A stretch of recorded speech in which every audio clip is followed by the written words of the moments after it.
From Boca Raton, Florida, Rabbis Efrem Goldberg, Philip Moskowitz, and Josh Broide are taking you behind the Bima. The BRS rabbis schmooze about contemporary issues and talk to special guests who give a behind-the-scenes look at how they got to where they are and what keeps them going. Welcome to Behind the Bima. Good evening, ladies and gentlemen. It's Wednesday night, 9 p.m. I'm your host, Rabbi Efrem Goldberg, joined by my dear colleagues and friends, Rabbi Philip Moskowitz and Rabbi Joshua Broide. And welcome to another Behind the Bima. Behind the Bima. We begin this night with a sober sense and attitude. We join the rest of our sacred country in praying for the welfare of our country. What happened today in our capital, though we are an apolitical show, this is not a political issue. This is simply not only a good American, but a good person. Decent people everywhere should be deeply, deeply disturbed, offended, scared, concerned by the vicious attack on our democracy in our capital. This was not only a symbolic attack on a democracy and its process, this was an actual attack. Life was lost and others could have been. I know that the daughter-in-law of one of our members who works on Capitol Hill was in an office when this attack occurred and had to hide under a desk, was escorted out by security. Very scary for her in-laws in our community. I was in touch with our congressman, who's a dear friend of all of ours and of our shul, a member of our shul, and obviously very concerning, very rattling day. So today's attack was not just a symbolic attack on an idea or a process, though that would be deeply concerning enough, but it was a really vicious attack that cost a life and potentially others. So we begin with a somber note of prayer and of hope that peace will be restored and those who did this will be accountable and a process will be returned to. It is, in fact, maybe we're losing some of our live listeners, but that's okay, who are following what a statement it is to come back to that chamber and to be able to resume where they were and that count. And our hearts, our thoughts are not only with the members of Congress and the Capitol Police, but really the American people. And please God, we can bounce back from that. Let it be a lesson. And hopefully many will learn from it of how far we have sunk, how deep we have gone. And hopefully it is a bottom that we can bounce from in order to be able to unite and decent people can rule instead of extremists. Amen. And I'm sure many of you this weekend, when we say the prayer for the welfare of the United States of America, will obviously add on a new meaning as we dive in for the government and the members of the government to be able to represent us in a democratic way and in a safe and secure way. Yeah, absolutely. That is a theme. You know, we've been davening for the welfare of the government and our rabbis in Pirkei Avos in several places. Ezra, in the book of Ezra, when the Jews are, he instructs them, pray for the king and his family. In the book of Yirmiyahu, when they are on their way to Bavel in Yirmiyahu, when they're going into exile, he says, when you are in the diaspora, when you're dispersed among the nations, pray for the government. Because we know, as Rabbi Hanina Skan Kohanim taught, if the government is not strong, then chaos ensues. And the way that the big fish swallow up the small fish, so it is with people. And this is a harsh reminder of that. And we're all davening for that. It's really, it's a sacred chamber. It's a place of democracy that was unprecedented. And while, of course, we love Israel and identify, and it's where we all belong one day, we have a lot of love for America and the country it has been and the patriotism we have for it. And as I said, this has nothing to do with Jewish, non-Jewish, or anything else. Decent people everywhere should be deeply disturbed by what happened today and calling for a return to some sense of normalcy. Is there a feeling that this is going to spread all over the country? Like, you know, there were riots all over the summer and, you know, what started as one began a whole movement, essentially. I wonder if this is going to continue. Yeah, it's hard to know. I mean, I hope, and again, this is all still so raw and so fresh, but like I said before, I hope it represents a rock bottom, that even those who've equivocated or been on the fence or defended certain things or associated in certain ways, and you've seen that. You've seen people who have called what this is out, and it's extremist. This is not mainstream anything or anybody, but disturbing deeply. And I don't even want to discuss this more because, as I said, we're an apolitical show. I want to focus on the part of this that's not political, but not anything beyond that, just in calling it out, condemning it. And even to transition to another topic, we're going to bring on our friend, Dr. Shapiro, Ali Shapiro, shortly. He's going to talk about what it means to have a responsible online presence. But, you know, I've been thinking a lot because for a lot of reasons. But, you know, what's interesting is our colleagues, very often something like this happens and there's a race and a rush to put a line out online, social media, to make a statement, to weigh in. And I'm always somewhat hesitant and reluctant, not because I don't agree or we don't agree with what is the obvious statement or conclusion, Right. but sometimes it's like, why do you need to state the obvious? So, and then I or we will get criticized over that, right? Well, you say this, but you were silent, so you must be okay with an attack on the Capitol, or you must be okay with racism, or you must be okay with an Israel when such and such happens. And sometimes it's that, you know what, there are things so egregious, so extraordinary. Sometimes, first of all, you have to catch your breath, you have to process, you have to try to capture how you want to communicate it. There's no rush, there's no race, there's no competition to be the first to weigh in.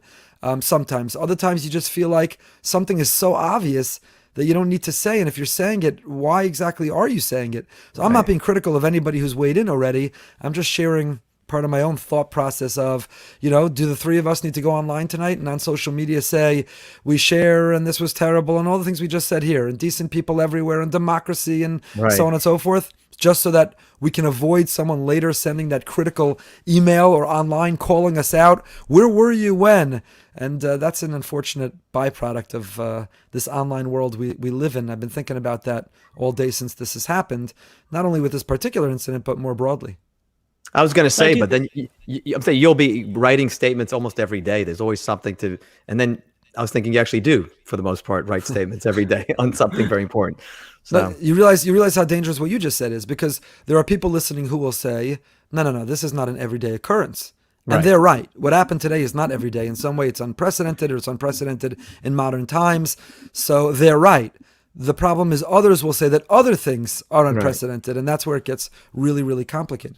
I just do the easy thing. Whatever you put out, I just share. And then I'm Yotze. I don't know how to write my own statement there. So whatever you guys say. A lot of pressure. Exactly. No, but I do think it's important. I do think it's important, especially in a world where the lines between right and wrong have become so blurred. I do think it's important that people come out and make statements, even if they're obvious statements, but they reaffirm certain values that we have. And I think there's a real importance in that, certainly in our day and age when there's so much misinformation out there. Right.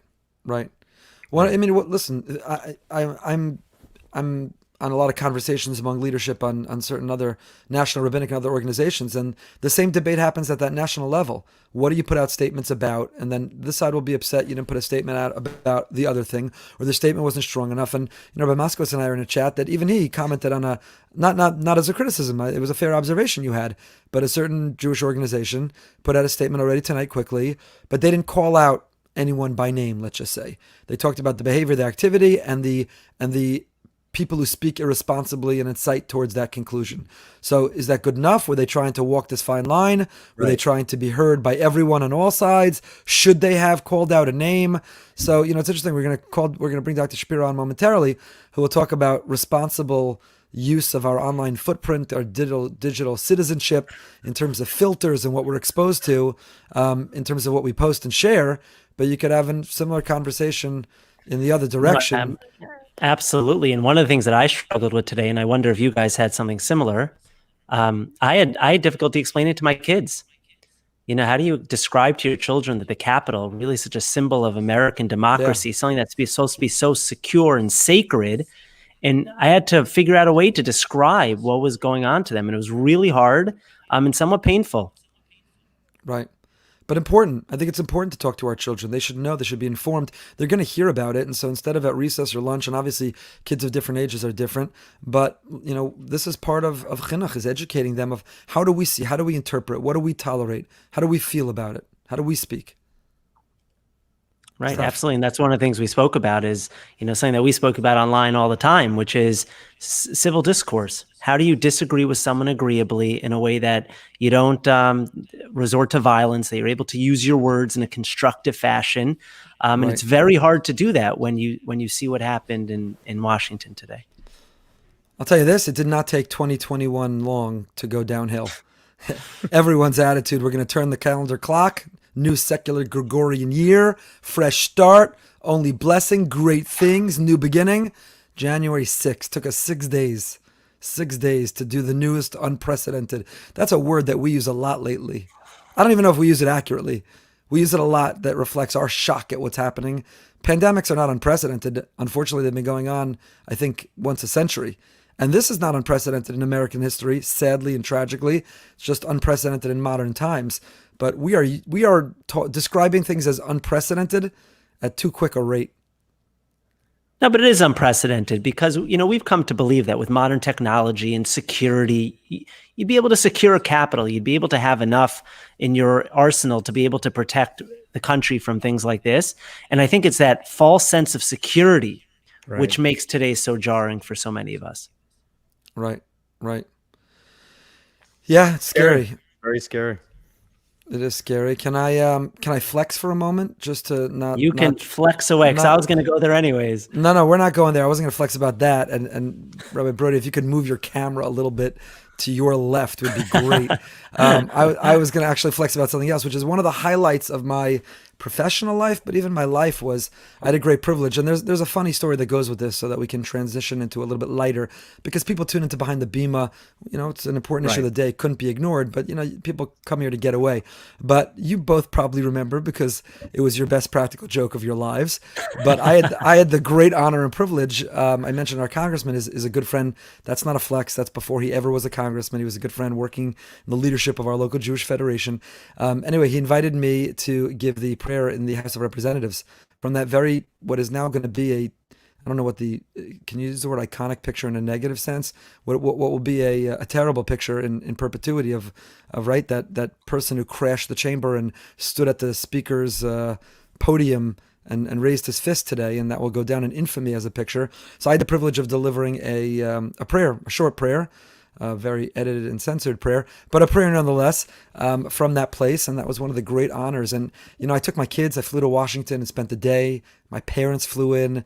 That's how hallowed that chamber is. That's how sacred a moment. That's what a privilege that was to be able to stand there. And so I'm not sharing that to flex so much as to say that to see it so desecrated is really, of course, within Lahavdeh ben Kodesh Lachol, we know what's holy, Shul, Sifrei Torah. I don't want to be too exaggerating in the description of it as a holy place, but as patriotic Americans and its significance in history, it is a hallowed place, and it was desecrated today, and that is significant. Wait, now, Rabbi Broide, do you want to tell our viewership why that was the greatest practical joke of all time? First of all, I'm not sure that was the greatest. It's definitely in the top two. There was another one at the Shul dinner about 15 years ago. Yes. With Chaim. We'll hold that. We'll come back to that. But let's go to this. Roll the tape, please. You were the one who pulled the practical joke. I didn't do it. Go ahead. What happened, Rabbi Moskowitz? Well, Rabbi Goldberg was scheduled to speak on the floor of Congress. He was very excited about it. Some might say a little bit nervous about it, which I understand. It's, as you said, it's a hallowed space. And then Rabbi Broide, he got a phone call right before he was going to travel to Washington. What did the phone call say? I'll be honest, I don't even remember the phone call. What happened? We called Linda. Who did we get involved in this? We had to get a whole lot of people involved, and we said that it got canceled, right? It got canceled? You a prank phone call that it was canceled. I called from the White House? No. One second. I don't First, remember. I got this you. I don't know whether you paid some service to fake voices or you put on a fake voice, but I answer my phone and it's a woman's voice saying, "Please hold," and I hold, and it's hold for the president. Basically, and it was like some secretarial voice calling and saying that I'm so sorry. I was flying the next morning with my kids, my parents. Like I said, I wordsmith. I had to fit it in with this time. I wanted to say certain things. Like 43 so seconds. I got to squeeze it in. And I got this call that said, actually, I think it said the president. This was under President Obama, right? It said the president. It said the president is actually going to be in Congress in the House of Representatives tomorrow, and so he chooses his clergy member to give the prayer. So we have to cancel. And I was like, cancel? I'm geared up, excited. People have plane tickets. But I didn't want to sound like chutzpahdik, no. Do you know who I am? I hadn't yet been on the cover of anything, so I couldn't say, do you know who I am? So instead, I was just like, okay, but are you sure? And can't we? And are we rescheduling? And what will be? And this went on and on. Right. And I was balancing disappointment, frustration, anger, until finally Broide, as he often does, cracked and started giggling. And I realized and figured out what was happening, and that was that. But it was a very, very special moment. All right, ladies and gentlemen, let us welcome our special guest for the evening, Dr. Eli Shapiro. Thank you so much for being with us. Dr. Shapiro. Good evening. I don't know what was distracting me more, the picture of Rabbi Goldberg or the Van Halen thing going on the other side. Both of them were. That is a very fair. This is just art. Our family just made these pictures. I'm not gonna. You figure out which one I made. It's like a Rorschach test back there. Like we can do a psychological analysis. Dr. Eli Shapiro, licensed clinical social worker, a doctorate in education and expertise in mental health, educational issues.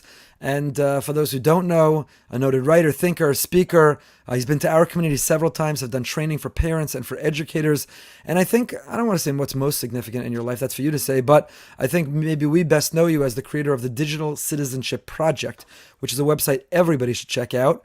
Businesses, schools, parents, for children, but really a very moderate and measured and well thought out and compelling approach to how to use the internet in a responsible way and to be a responsible citizen of the universe called the internet and our digital lives. If that was true before a year ago, this past year, where we essentially moved the whole world online, it's all the more true now. Your work is even more important. So, Eli, thank you so much for joining us this evening. Thank you. So tell us about how you got into this work. What was it that interested you in it, and how did you get into it? Who was your mentor that trained you, and what attracted you to it? So it's a great question. I don't get asked that often, so this is exciting for me. So the story all begins in 8th grade now. I always was focused on social emotional literacy in schools and how kids function, the affective domain of education as opposed to the cognitive and the academic piece. And I was working on bully prevention programming. And I was fortunate to meet Dr. Rona Novick, who was in Long Island Jewish Hospital at the time, who developed a bully prevention program. I was trained by her. This goes back into maybe 2002. And I was really focused on that. And when I was looking to pursue a doctorate, Yeshiva University at the time, Dr. Novick had shifted over there. Dr. David Pelkovitz was over there. And so I was very attracted to, these mental health giants that were also focused in education as well. And so when it came time to write my dissertation, I sort of expanded on the traditional school-based bullying piece to look at cyberbullying specifically. It was 2007, 2008. And, we were starting to hear about cyberbullying being an issue and online aggression. It was relatively a new concept. Very little research on it at the time. And I was wondering if the numbers would look similar in Jewish day schools and yeshivas that it did in the public school population. So in looking at that, I started to discover a lot of research on how technology was promoting this aggressive behavior online, and it related to social functioning and psychological functioning and behavioral functioning and day-to-day and areas of impulsivity and disinhibition and compulsivity and all these terms that I had never heard anywhere else being applied to technology. And as far as I was hearing about technology, there was one focus. It was the content, and the answer was filters. And that was the beginning and the end of the conversation. And here I was doing all this research and finding it was a much more complex issue than just that. And so from that, I was getting asked at the time to do speeches on internet safety. And I just said, it's not about internet safety. It's about this crazy term, digital citizenship. And everyone said, that's a terrible term. Whoever heard of that? And I was really focused on that piece of it. And so I started writing about it. I started speaking about it. And, the message, I think, rang true for a lot of people that this wasn't just about the content. Certainly content's an issue and filters are certainly a piece of it, but it's such a more complex issue. And really that's where, I started developing the Digital Citizenship Project. And that's a great contribution because so many have no nuance in this. And whether it was an asifa that has come back to bite in some sense, because this year, if you reject all technology, you had no way for people to have Talmud Torah. You couldn't learn. You couldn't have a Rebbe. You couldn't have a shir. So technology it's here to stay. And the question is how to use it responsibly, not how to reject it outright and altogether. And that nuanced approach obviously is very compelling. I have so many questions. I'm sure others do. And obviously I want to give time to the others. But Ali, tell us, is the Frum community, do you think that the Jewish community is out front on this? Are we way behind Christian and Catholic in terms of their promoting digital citizenship and how young people can take the best of technology and the internet without the worst? Do you collaborate with those in other religions but who share that value? Or are you able to collaborate even within the Jewish community? Are there enough people working the way you are? You ask a lot of good questions. So I have limited contact with the non-Jewish community. It's just not my backyard. I have presented at a number of conferences. I have looked into, speaking at the Catholic schools conference. It happens to be it's Pesach every year, so I've never had the opportunity to speak there. But in speaking to other groupings, I find them as receptive, non-Jewish groups as well, as receptive to the issues. I think that in general, both in the non-religious world and in the non-Jewish religious world, the approach has been very surface-oriented. Probably the greatest website for digital citizenship is a website called Common Sense Media. And I recommend people to go there and look at it. But it's very do this, don't do this, post this, don't post that. It's very behavioral oriented, and it lacks the nuance and the insight.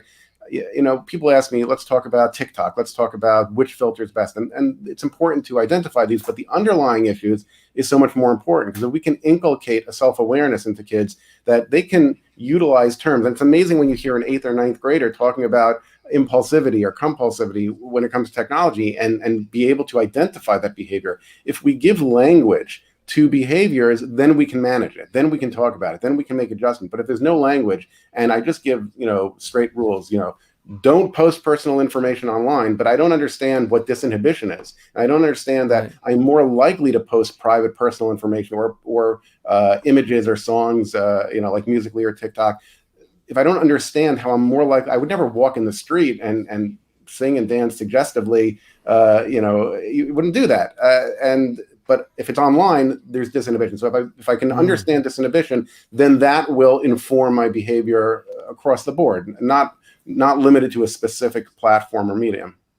Let me ask you one other question, then I'm hand it off to my co-host. One more question. I want to go behind the Bima for a moment with you, Dr. Shapiro. How hard is it for you to practice what you preach? When no one's around, are you like obsessed with your phone? Meaning, is all this technology, I'm asking a personal question, not because I really want you to answer the personal part, but what I mean is I want to go behind the Bima. Like sometimes it's easy to intellectually or conceptually, and then it's hard to put it into practice, right? So, I sat through your presentation that you gave in our community, and like I said, it's so compelling. But then when you're sitting there with that phone and those, whether it's the videos or whether it's the status updates or whether it's the ability to just live through other people's lives, to be distracted and to be able to vicariously experience because we want to escape our own lives, it's addictive. There's a reason it's addictive. So how does one overcome that addiction? And how do your children feel about what you do? Are you like the Grinch who stole their technology lives? Are their friends all like, we could be on our devices all the time, but your father gave a seminar in our school and now we lost our devices? Don't worry, your kids don't watch the show. You're good. I'm writing this down just because I want to get to the kids one, and then the first one was, do I practice what I preach? So, all right, I'm writing a note, me and then the kids. All right. So when it comes to me, and I'm a dick. No. The reality is we all have days where technology serves as an intrusion in our lives, and we have days where it's an enhancement in our lives. And just taking those two terms, we talk about language being so powerful and giving us the power to make adjustments. We should be able to ask ourselves on any given day, did technology serve as an intrusion, or even during the day, is it intruding or is it enhancing? And our goal as individuals, myself included, is to find more time of the day and more days where technology serves as an enhancement rather than an intrusion. And so like everybody else, I have days when I have spent too much time in front of a screen or on my phone. And I have days when I have done better. And I think we all go through that. And the idea is to each day be a little better. One of the strategies that we can utilize to do that is to set rules and guidelines and boundaries for ourselves and with our family. And certainly as it relates to our kids, to be able to model that. So, for example, when I'm in Shul and I daven Shacharis and I'm wearing talis and tefillin, I don't have my phone with me. It's in my locker. And it's not such a frum guy. It's not. It's just. It seems like it doesn't go together, having your phone. And the good news is that my chakras is down to 6.5 minutes. So that's the positive part of it. But the reality is that I don't have my phone with me, and it's a different quality davening. It feels different even when it's in your pocket. The comparison, everyone can experiment. Have it on the table while you're davening, then next day have it in your pocket, and the next day leave it in your car, and see how that experience is different. And we know from research, that the mere presence of a device reduces our cognitive functioning. It reduces our focus. Kids who've taken standardized tests, when they have the phone on their desk, even if they don't touch it, perform poorly. Adults who are engaged in work, when their phone is there and it's on the desk, they are not performing to maximum capacity. So we have to engage in specific behaviors, rules, and guidelines that work for us. In my own home, we do something called going dark for dinner.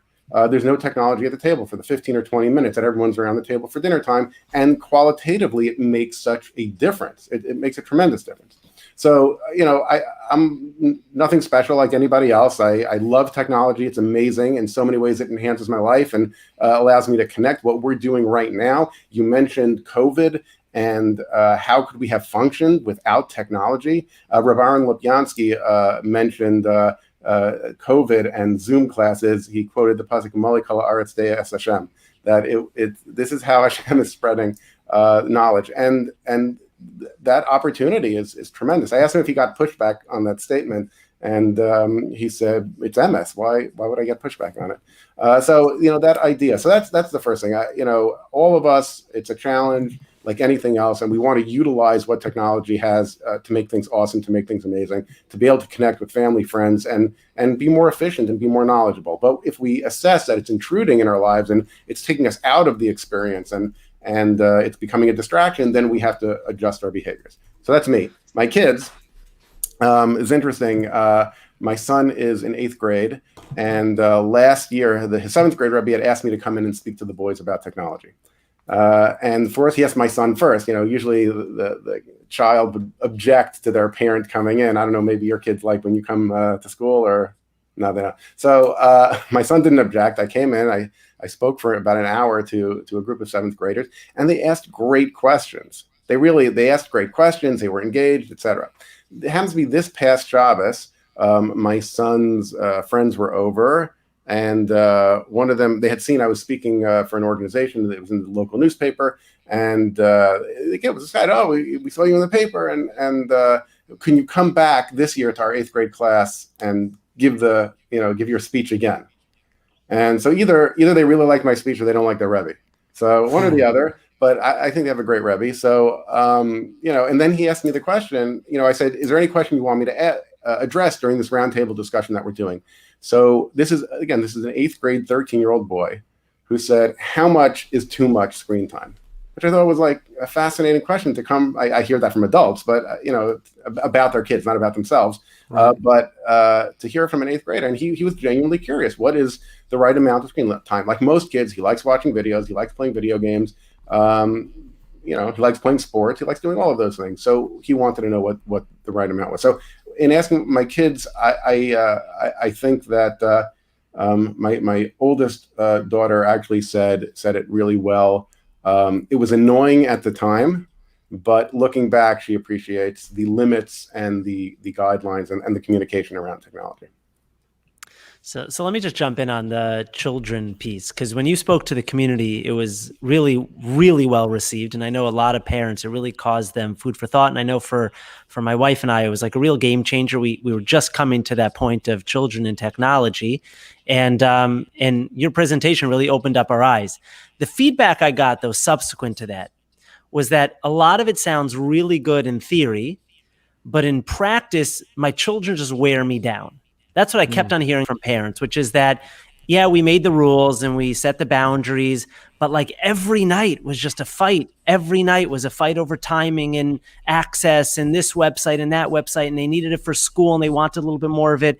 And so most parents just told me, they said, at the end of the day, you give up. You have limited capacity. You don't want to spend your entire life fighting with your child. And so my children wore me down. What advice, what chizuk do you have to parents out there who are going through this, who are struggling with the balance, both for themselves and really for their children, between setting the boundaries, but also not allowing it to take over the entire house and to create this pervasive, almost toxicity in the house because you're always fighting over access to technology? So the first thing is I want to validate the parental experience as a parent myself. It's exhausting being a parent today. It is. It's qualitatively much more challenging than it was in the past. Our kids have access to things that they never had in the past, and that very access requires more oversight on the part of us, the parents. It's counterintuitive. You think when you give your child a device, or you give them technology, it relieves you of some responsibility because they're occupied. But in reality, it gives you more responsibility and more work. And I think a lot of it, people tend to think about content as the piece, but the point that you're making about the amount of time they're spending on technology, and also kids are not equipped to self-regulate in the way that adults, theoretically, most adults can self-regulate better.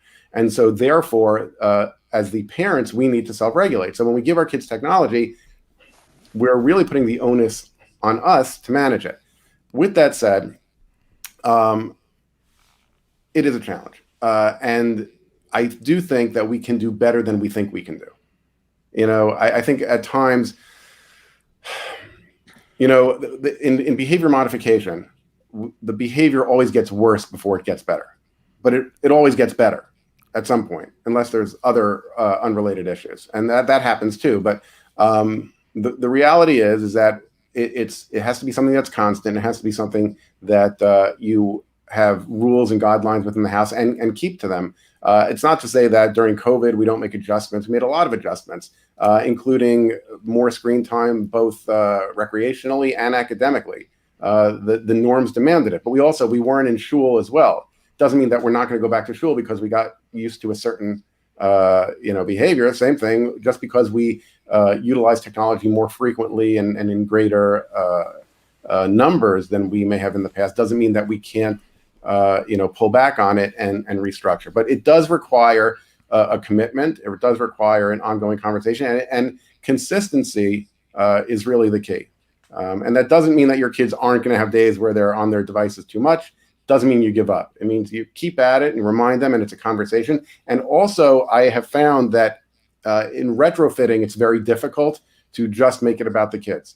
If you're doing it in a preventative way, introducing them to technology, it's much easier to set rules and guidelines and limitations.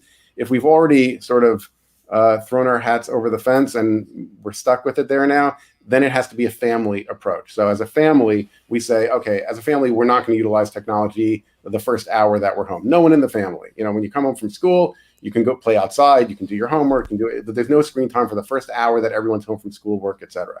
And thinking about it in those terms, it has to become more of a family activity than just an individual activity. And so, in an authoritarian approach to technology, do as I say, not as I do, is generally not going to be effective. And that's not to say that parents that are struggling with this are authoritarian in nature, but people can do better. And I also think that, Rabbi Frand said at the Siyam HaShas, I think he was quoting Voltaire, don't let perfect be the enemy of good.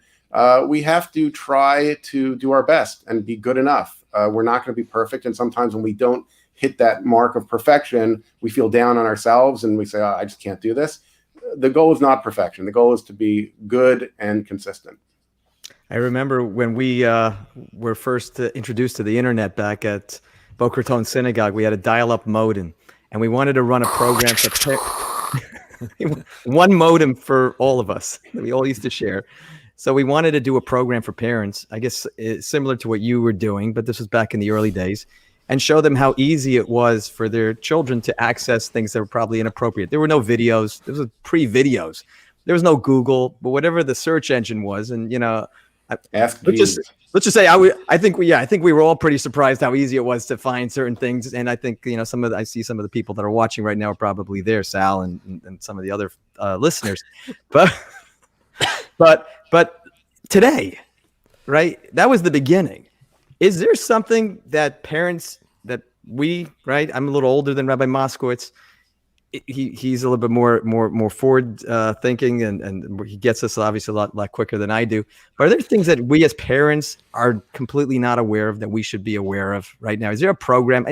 I'm still using Facebook. I don't know Instagram. I don't know TikTok. So where should we be? Can we learn it or no?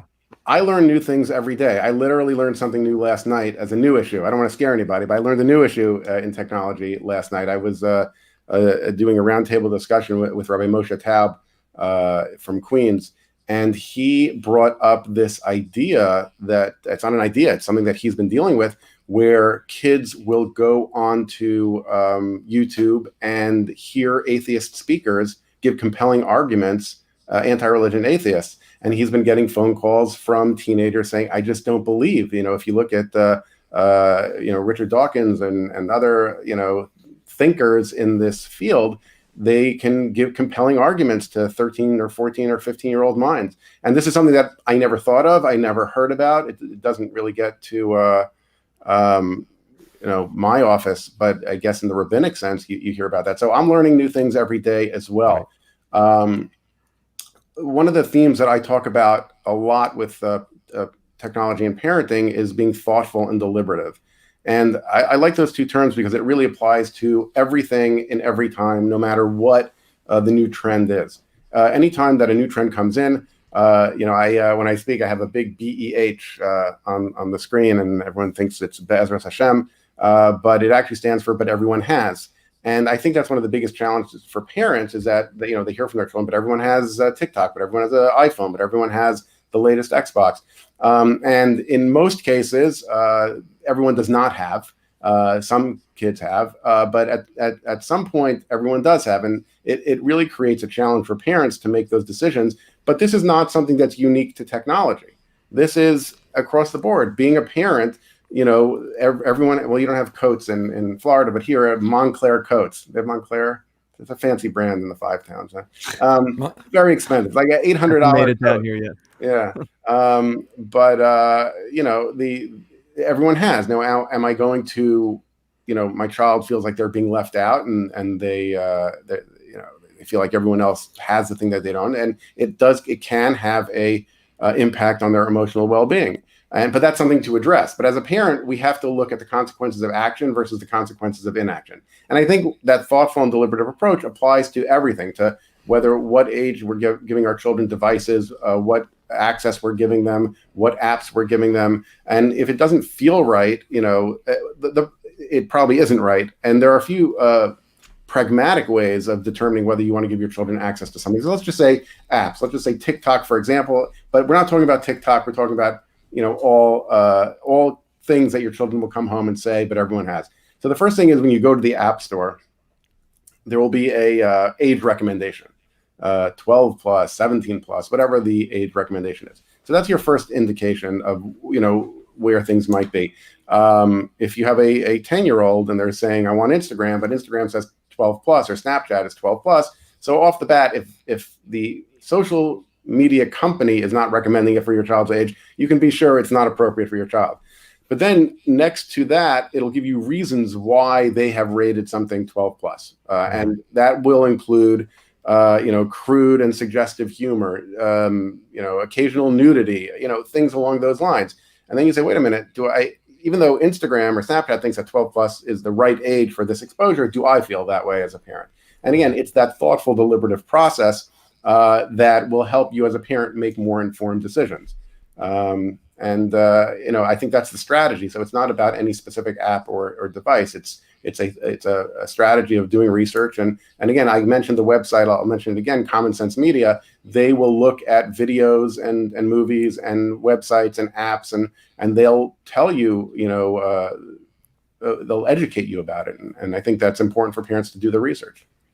I want to change gears, and I debated it. It might be a little bit controversial what I want to bring up. So I debated actually letting you go before we discuss it, so you don't have to weigh in, Dr. Shapiro. But we'll leave you there, and if you want to slide out, you can. So I'll just get this off my chest and maybe regret it later, but maybe not. You talk about cyberbullying, online bullying, and when we think about the word bullying, we usually think about children. First of all, I want to clarify. Would you agree that calling a good friend and pulling a prank on them that breaks their heart is a form of bullying? Yeah, I was kind of surprised that such thoughtful people would do such a horrible thing. But Wait till we tell you about what happened at the synagogue dinner. Okay, let's do that. So anyway, You haven't seen that's anything bullying. yet. So I want to just throw out there, and I know this would be controversial for the people who live on that platform. And I engage social media. I think the three of us, in terms of the rabbis here, do, and we use it in the best possible sense to promote Torah, ideas, connection, to enhance, not to interrupt, and so on.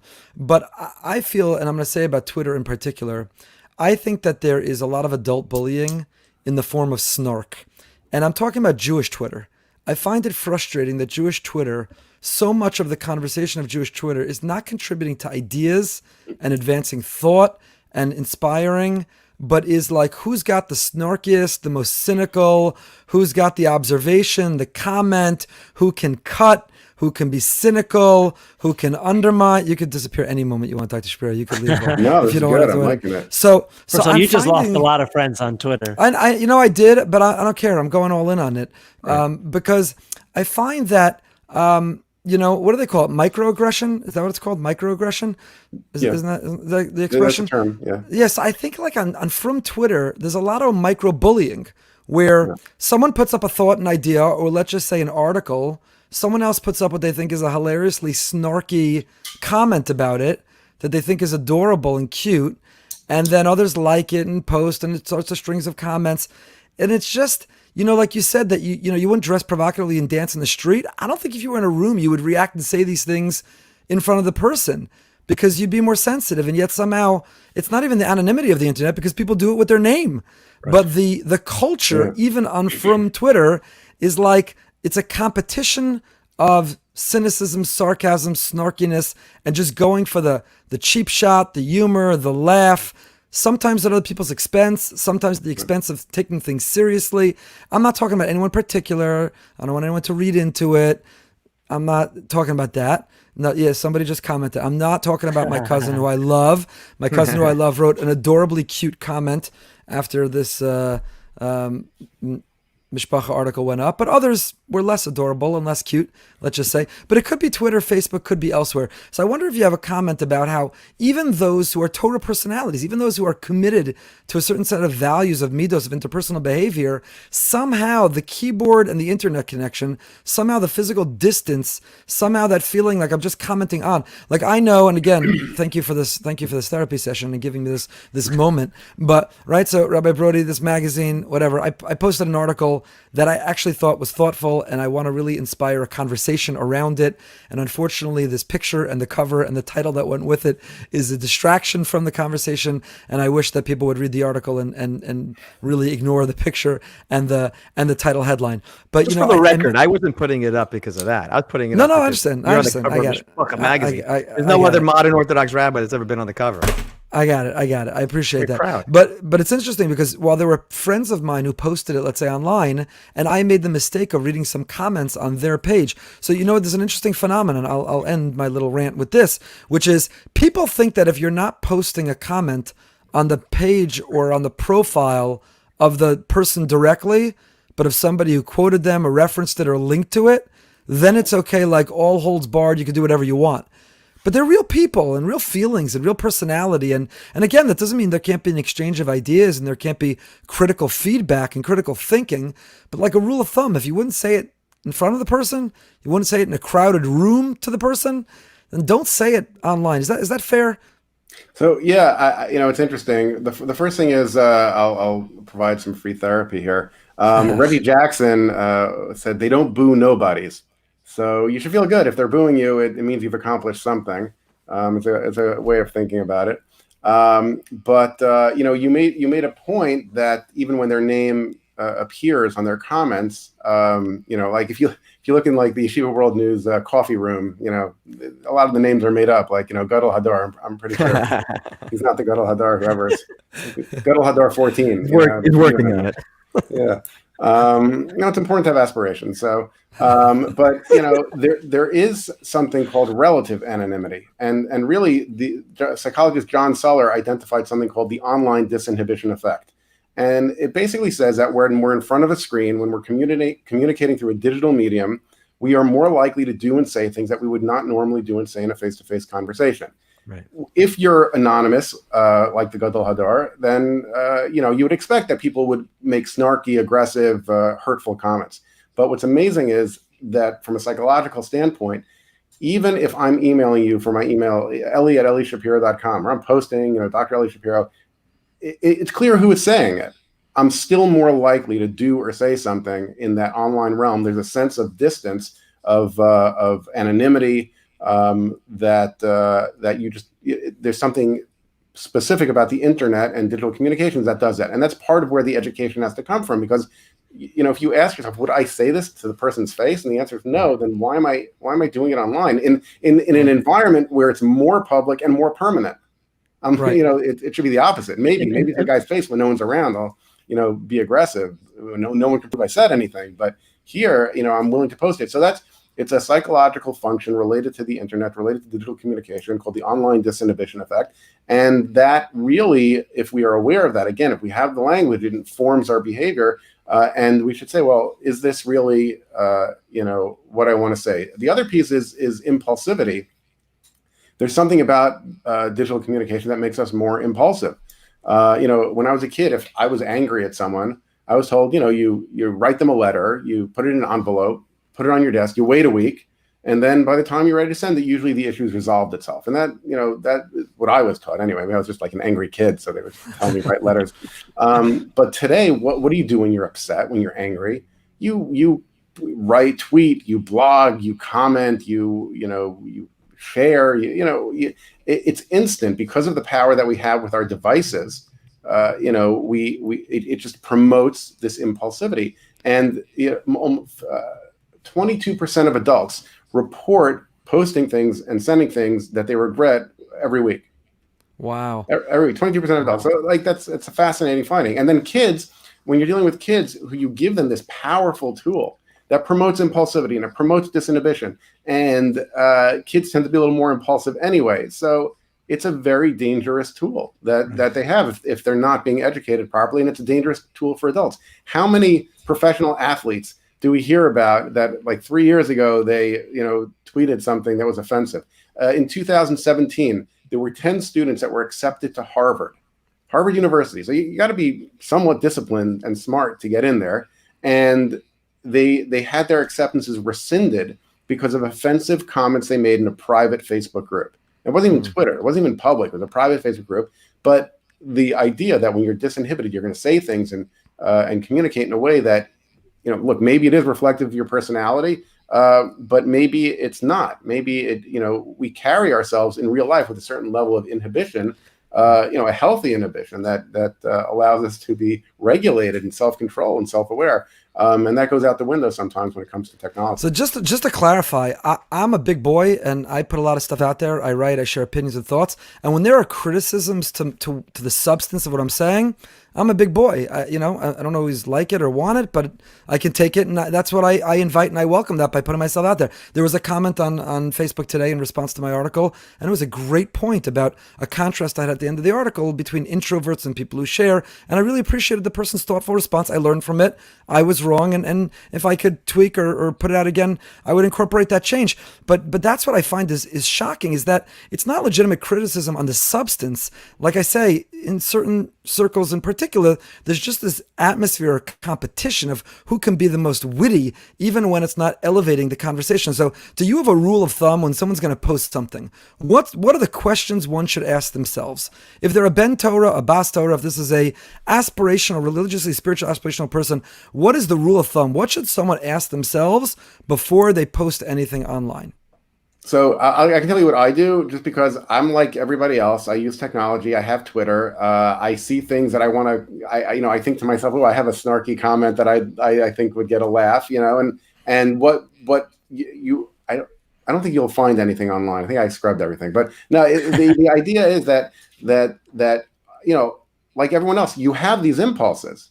right? You have an impulse to share that line, that chop, that if you would scroll up, you'd see like 18 other people already said it.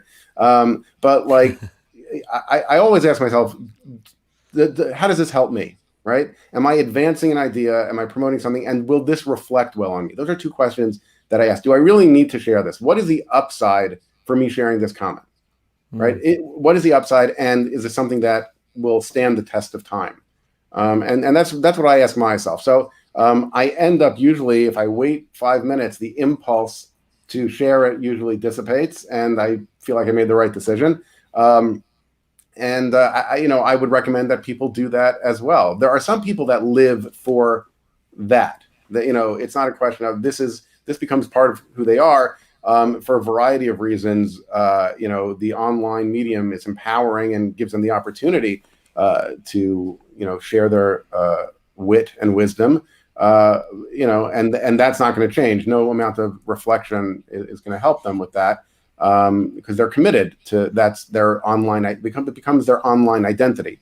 But for most of us, is how important is it that I really share this? And does this really reflect well on me? And this idea of does this really reflect well on me is so important because our digital footprints, is really so powerful in the opportunities that are presented to us. And I try to tell kids this when they're younger, because you can formulate a digital footprint at a young age that is problematic, that can, prevent you from getting into certain yeshivas or colleges or college scholarships or jobs down the road, or even when it comes to shidduchim. Where do people go for shidduchim? You go online, you look at the Facebook page, what kind of comments? And now, without getting political, because there is a very strong interrelated nature between politics and social media and technology. But let's just say, pick any president. Let's not do something current, but let's say Calvin Coolidge. I love Calvin Coolidge. He's amazing, right? I tweet about him all day. Calvin Coolidge is amazing. Or I dislike Calvin. Coolidge was the worst. Right? So I'm basically creating a digital footprint of my positions on an issue. Now, I may go for a job interview where the person hiring me may not share my political beliefs. And it can cost me a job, because he can say, not only do I not like his political beliefs, I think that he's volatile and he presents a liability for the company, because here's a guy who just puts everything out there without really being concerned. Now, that's not to say that we don't have freedom of speech and people should feel comfortable sharing what it is that they want to share. In general, unless you're a rabbi, I avoid politics, religion. These are hot button issues to be posting on social media. And again, there is very little nuance that you can have in, however many characters they allow you today.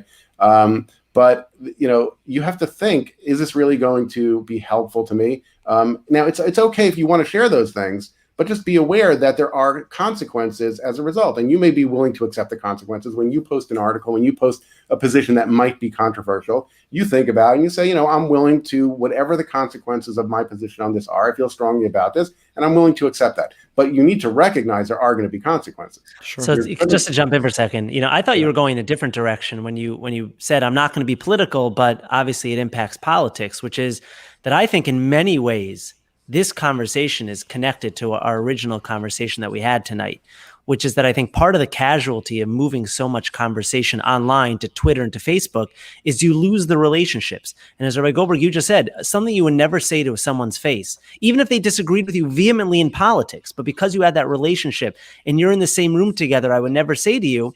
On Twitter or on Facebook, it becomes that much more permissible, and I'm less aware of the consequences to the relationship as a result of me posting it. And I'll even give you an example, and I'll apologize publicly, but Rabbi Goldberg, when I first saw the cover, so you and I are pretty good friends, and we sometimes play around a little bit, and I was sending some texts, and then I realized that I'm not just like sending it to a machine, but like you have feelings and you're a real person, and I'm sure it's like hurtful to you. And I backed off very quickly, and I recognized that even though our banter is fun oftentimes, sometimes it's also not appropriate.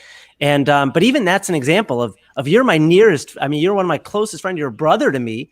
And so quickly on WhatsApp, it was easy to descend into that like snarky, let's joke around, let's have banter with each other, not fully recognizing the impact that's going to have on another person. We're all good, don't worry. I had a similar experience. I had once posted something, I had spoken, and I was like, wow, so exciting to have 400 people come out and speak. And someone, a good friend of mine, commented on it, just jokingly, like, nah, there were only 200 people there. And to me, the problem wasn't, I know he didn't mean anything by it, but for me, my numbers accuracy is so important to my identity. Right. That if someone starts questioning the numbers that I present, that really becomes, problematic for me. I include a lot of data and statistics in my presentations. Some people say that it's too much data and statistics. Actually, about 72% of people say it's too much data and statistics in my presentation. But to me, the numbers are so important. And when someone questioned that in a public way, that was very hurtful to me. And I know he didn't think so because he's just joking around. No, it wasn't 400, it was 200. Okay. But for me, was it Rabbi Moskowitz? I'm sensing a theme here. But I think a great example, and we should look up to the relationship between Ruth Bader Ginsburg and Antonin Scalia. I mean, these are two people who had completely different opinions on everything, but they were the best of friends and they respected each other. But if their entire relationship was through Twitter, it would be problematic. And the truth is, no one has ever convinced someone else to change political opinions in a Twitter conversation. It's just never happened. Right. To even bother trying, there happens to be a good friend of mine who's been posting a lot. He lives in Israel, but has very strong opinions on the current election or the election that we just had.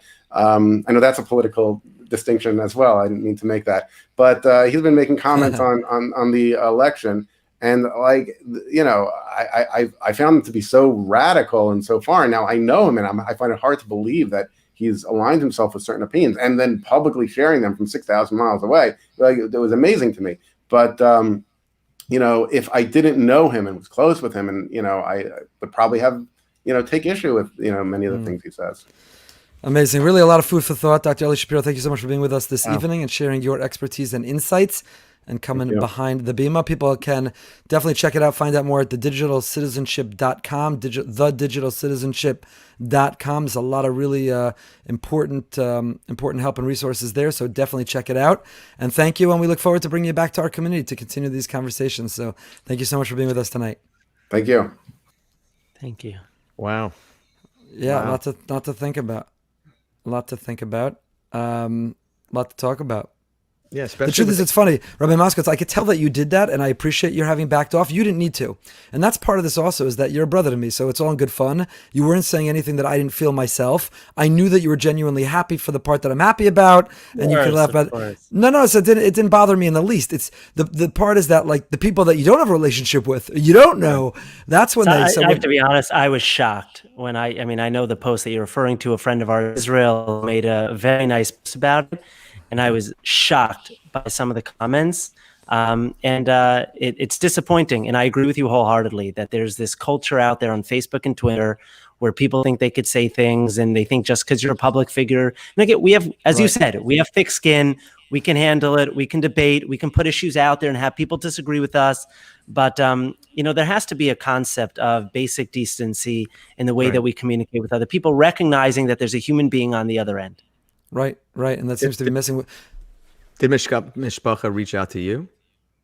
Did they see all this and say, "Listen, we're sorry"? No. It's interesting. Let's see. It's interesting in our last few minutes over here. So behind the Bima with Rabbi Goldberg. No, the whole process is actually fascinating. So I wrote this article. I'll tell you what precipitated the whole thing. And I don't know if there's anyone still listening, or if anyone's listening later, whether they make it to the end of this podcast to hear this, which is probably the perfect place to put this conversation. So it's like Shavuos night. You say everything controversial you want to say. Right. In the 4 a.m. slot. So, yeah, I speak about that. That's your slot. Exactly. Now you know why. Now you know why we give it to you. So yeah, exactly. What happened was I received one too many shidduch reference calls that was really frustrating me, because the questions have gotten outrageous. The questions are just absurd. Some of them. Oh, now everybody's sympathy telling me that this. Thank you everybody for listening. I appreciate that. So, The questions are really outrageous, and I'm not going to now tell you all the level of outrageous. I'll tell you the most outrageous thing that really bothers me, and I don't say this about everybody, although I love everybody, but there are some exceptional young people or people of any age. When I get a call about them as a reference, and I'll say, they're this, they're that, the amazing, I'll start to, first couple questions I'll answer, and then I'll say, listen, stop. So-and-so, if I had a daughter that age, I'd want her to marry him. So-and-so, if I had a son that age, I'd want him to marry her. And they're like, that's so nice, Rabbi. But anyway, coming back to the question. So question number 7, I said, I don't think you heard me. I'm not entertaining any more questions. I just told you everything that you need to know from me, which is that I would want my child to minimally date them, but maybe marry them. I'm done. I'm out. So the question that was on the script, it's on the script now of so many of this, and there are scripts. I actually stopped someone and asked them, are you reading off someone? Is this going around? Because I get the same questions, was about, what medications are he or she on? So I posted something on Facebook about, when that gets asked, that's going to be a conversation stopper for me. I want to help. I want to be part of the solution. I love helping the shidduch process advance and people find their happiness, but I'm just not. And there was a whole conversation on Facebook about that. And so I said, I'm going to write an article about it where I can further develop my thoughts, because social media is not the place for developed, sophisticated thoughts. So I wrote an article and I put it up on my website, and I sent it to our editor of our weekly, assuming I was going to put it in it. And that was the whole thing. Got it off my chest, wrote the article, and I sent it to one of the main journalists and editors at Mishpacha, who I'm very friendly with and I like a lot and admire his writings. And I said, I think you'll enjoy this piece. Just, sometimes exchange things. And he said, take it down. We want to use it. Ooh. It'll be a great way to start a conversation about something that's really important. So I took it down, and I ended up knowing it was going in that much bigger platform. And we know the readership because we had on the owner of Mishpacha a few weeks ago. And of course I had to get the snarky comment from someone today. I guess this was an exchange for the fact that you had on the owner of Mishpacha, you got to go on the cover, even though the owner probably doesn't even know who's going on the next cover, if you knew Eli Pali that week. But whatever, God bless everybody. These are your closest friends. Anyway, so then they said to me, you know what, we've never done this, but we want to put it on the cover because that will draw attention. We want to really get the conversation started about this. I was like, okay. So they took some pictures, and no one ran by me the pictures or the headline, and even edited the final article, which was fine with me. Again, what's frustrating is it's the substance. You want to take issue with the substance of the article? I'm all ears. I have a lot to learn. Maybe I'm wrong. Maybe I'm not analyzing it correctly. Maybe I missed a comma, an apostrophe. I'm all ears on the substance of the article. But like the amount of comments, I didn't choose the headline. Right. I woke up to so many GIFs and memes of monsters this morning. It's hilarious. I want you to say I'm actually laughing about that. It's hilarious, right. And I could care less. So anyway, in my Amunah share this morning, this is not bearing all in this episode. It's been a long week. In the Amunah share this morning, I always give examples of, when this happens, the other thing happens, and you don't know why, and Hashem always has a plan, and don't be frustrated by it. Recognize it's part of the master plan. And I was giving examples. You missed the flight. You got stuck at the red light. Somebody sent an email about you. They called you the monster on the cover of a magazine. I mentioned that. So that editor who I had originally had the exchange with sends me the clip from my Amunah share this morning and writes, "You're hilarious." So I wrote like, "Uh-oh, am I in trouble?" That's like my therapy, the Amunah share. Yeah. It's my therapy. So he wrote, "No, you're not in trouble. In fact, we feel bad." I said, "Don't feel bad. It's all good." And here's my last line I'll say on this. I do feel from the bottom of my heart, whatever the picture, you know how many comments I got? You're holding a smartphone. There go the shidduchim for your children. Hey, loser, wear AirPods today. Nobody holds up a phone to their ear. Like all the major substance of my article, right? So I love all the comments and I love all the people who sent them. But anyway, so I said to the editor, and this is from the bottom of my heart, genuine, and that's why I didn't care when you made your comment early this morning, is this is Hashem's way of making sure that even though I'm on the cover of a magazine, it does not go to my head. That's Hashem made sure that it absolutely did not go to my head. Anyway, if you're listening, read the article. It's substance. That's what I care about. I hope it'll start a conversation. Article. We're proud of you, and you deserved it. I was just wondering if people can get married. Who are you on the phone with? It's a long phone call. Who are you talking to? It was a long phone call. Right. So those are the shidduch phone calls. That's the look they were going for. That's the shidduch phone calls. Yeah, wow. The shidduch phone calls. The shidduch phone calls. So, yeah, thank God. Thank God. Hold on one second.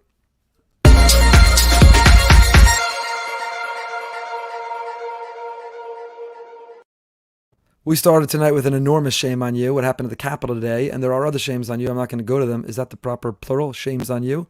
Shame on you. Unused. Shame on use. Too huge. Shame on use. But here is a hats off to you for tonight. Newly elected Congresswoman Kat Kamek, if I'm pronouncing her name correctly, from Florida, strong supporter of Israel. She put an Israeli flag alongside the American flag outside her office. And a picture there. Here's the best part. You know who her office is next to in the halls of Congress? Congresswoman Rashida Tlaib. She's right next to Rashida Tlaib. So when Rashida Tlaib enters her office, she's got to walk by the Israeli flag. Yeah, Rashida's she's gonna put up her own flag now. She's gonna put up her own flag. But anyway, hats off to you. So that's a good thing. Anything else, gentlemen? As we wrap up season 2, episode 15. It's really when do we crazy. Switch to season 3 after yeshiva break? Maybe. Yeah, it's kind of arbitrary. Do we have something that we switched to? I don't know. Well, we switched arbitrarily from 1 to 2, so at some point we'll have to switch from 2 to 3. Are we going to be broadcasting live from somewhere? On yeshiva break? We'll be back. We're back. No, I'm not even talking about that. Are we taking off for that week? It's a good question. I don't know what we're doing. It's a good question. To wait and see. Ladies and gentlemen, please be in touch with us. If there are topics you'd like to hear us speak about, we get a lot of feedback that, our guests are wonderful. Tonight's guest, no exception, really informative, a lot of food for thought. But people like our conversations, our banter. They get a different side of us. They get a very exhausted late at night, a little bit less filtered side of us. So if there are topics you want us to talk about or you want to know what we think about things, be in touch. Send us emails, comments. We'd love to hear from you. I just see Phil Landau's question. Do you get a lot of calls about me being on medication? Is there? I get calls is that like a once a week phone call? Get calls suggesting that you be on. It should be on medication. No, it's not a joking matter. It's not a joking matter. I'm not joking. I'm just joking a little bit. That's what I was going to say. The medication is a sensitive question, but it needs to be dealt with appropriately. And the whole thing is so out of control. It's not even normal. Really, really out of Why control. does it surprise you that? Go ahead. No, yeah, but I mean, every part of our life is a consumer mentality, right? So I walk into Starbucks and I don't want to conform to any one coffee. I want to have it the exact way that I like it. And if I go into, even when I go to yeshivas, right? If I live in the tri-state area, so I'm picking yeshiva based on very specific external criteria, right. Hat, no hat, jacket, no, like whatever world you live in, right? That's what I'm judging it based on. Isn't the criteria of shidduchim just a natural extension of that? It is, yeah, but that's not an excusable or tolerable or an acceptable thing. In other words, we're living in a world. We always give this example. Actually, our good buddy Rabbi Yanki Horowitz, who was a past guest on Behind the Bima, I remember when he spoke here years ago already, gave this example, and he said, Rabbi Moskowitz, you're way too young to appreciate this, but Rabbi Broide will really appreciate this. You remember when your favorite Jewish or non-Jewish musician came out with a new album, right? I'm not talking records. Let's go right to tapes. Okay. So. Or tape, the tape had, I don't know, how many songs are on the average tape? Like 12 songs, right? You had to fast forward and rewind. Right, so 12 songs, 10 songs, the average tape. And they're like 3 great songs on the tape. You had to listen to the whole tape, both sides of it. You had to make your way through all the mediocre and bad songs. I remember. Because it was worth it for the good songs, right? I remember my first tape, the first tape deck, it was able to stop automatically. It just knew when the end of the song was. Really? It was great. Yeah. High tech. High tech. It was right before CDs. People don't know the Mesiras Nefesh and the selflessness of a mixtape. You guys are really old. They had the two tape. You had the 2 tapes next to each other, and you'd press play and play and record, and you have to stop and a mix, and you're basically trying to and you could be up the entire night, and if there was someone you really liked, you would make a mixtape. It was like a great gesture of commitment, of loyalty, of maybe some would say even affection, to put the work in to make a mixtape. Anyway, so his point was today, and this is like back to the iPod day, early iPod days. It's like today you make a playlist. I only listen to what I want to listen to. I don't have to listen to anything else. So people want to have a playlist among their spouse, right? Like, stop talking. I only want to hear you say this. Let's skip the next thing you're going to say. We're going to skip the next track where you criticize me or you say the things I don't feel like listening to. And that's bad. So you're right, Rabbi Moskowitz. It's a disposable society. And we're living in a society where you upgrade to version 2.0 and 3.0. You upgrade your phone, you upgrade your car, you upgrade your everything. People want to filter and know in advance. And they want to find perfection. And they try to project and pretend they offer perfection. But it's all a fake world. Let people be on a journey to discover each other. Let them find each other. I had a shadchan, a very active shadchan, who texted me today after reading the article. And let's see. Hold on. Let me find this text. and said to me, really agreeing and really giving positive feedback on a lot of the article, disagreeing with parts of the article, and disagreeing about the medicine question, but then also sharing that one of the shidduchim they had made, one of the parties disclosed to the other a few dates in that they take medicine for mild anxiety, had for years, but they're fine. And they, the other party heard that and was, wanted to process it a little bit and understand it, but stayed with it. And they're very, very happily married. And so I said back to that shadchan, let me ask you a question. If before they went out, a reference who was asked would have said, oh, she's got mild anxiety, he's got mild anxiety, they take some medicine, but they've got it together, it doesn't really show itself, would they have nixed the shidduch? And the answer was, yeah, they probably would, especially the boys who are in the powerful position where they have resumes spread out on the desk and they've got the choice. So if you've got 25 girls not with anxiety, non-medicine, and this one girl with it, why would you go out with her? So they're happily married right now. And they never would have been happily married. And they had the journey of discovering and sharing and trusting and processing. And that doesn't mean they would have followed through. Maybe he couldn't have gotten comfortable or she couldn't have gotten comfortable. Maybe they wouldn't have stayed together. But we're trying to weed things out and it's not working. It's not like we have a much higher success now of marriages or of engagements. So it's not working. And that's some of what we talk about in the article. Right. No, I obviously agree with you. I'm simply saying I think it's representative of a greater issue in America, in really our society. I'll tell you another story. I know someone who, when they were applying for yeshivas in Israel, one of the questions the yeshiva asked them was this exact question: are you on any medication? So the person confided that they take something to help with a little bit of anxiety, nothing major. Certainly many high school students do. There's nothing wrong with that. And they were rejected by the yeshiva. Wow. And they ended up going to a different yeshiva. And all of this person's friends ended up switching to the other yeshiva also because they were so turned off by this story. They wanted to show respect. They wanted to show allegiance to their friend. They all switched to this other yeshiva to show that we're not going to allow ourselves to be judged based on an issue like that. So I'm simply saying I think it's an issue in greater society of exactly that consumer mindset that you were referring to. I'm going to tell you this right now. Here's another bold, controversial statement. Maybe we should have hung up 2 minutes ago. But especially with large families and many children, if anybody tells you that medicine cabinet's bare, that nobody in the family needs growth hormone, ADD, anxiety, mild anxiety, or anything else, they're lying. We're living in a world, just check the statistics and the numbers. They're just lying. So I'm not saying it's a badge of honor or somebody should take it if they don't need it, but I am saying that it's not a badge of shame, and that you can have somebody who's taking those medications and they are the most amazing spouses and parents and they have their lives together, and you have people who there's such stigma for that, and therefore their parents or they don't get the help they need so that they could say they're not on any medication, and they are narcissistic, selfish, horrible parents or spouses, and so it's not working. If I had to summarize the whole article, it wouldn't be about a monster. It would be, it's not working. It's not working. It's not working. I'm into that. We should discuss that in another episode, though, because I think that's a really important conversation to have. We have some prominent shadchanim who are going to come on. We got a great list of upcoming guests. Should we float some of the upcoming guests who are committed to come on? We're working out the schedules. Should we tease it out or leave it here? I will say this in closing. Okay, but I will say this in closing. There is a guest that we had been pursuing to bring on and had shown some interest, and everyone would be really excited by. But then we found out the price tag, and it was $5,000 for half an hour. And we couldn't justify $5,000 for half an hour, as important as the show is to the world. We could not. So I want to make this very clear to our audience and end with this. Behind the Bima has never and will never pay for a guest. Our guests come on because they want to reach you and they want you to hear them. And we want you to be able to have that exchange of ideas. So this is our commitment to you. Hold on one second.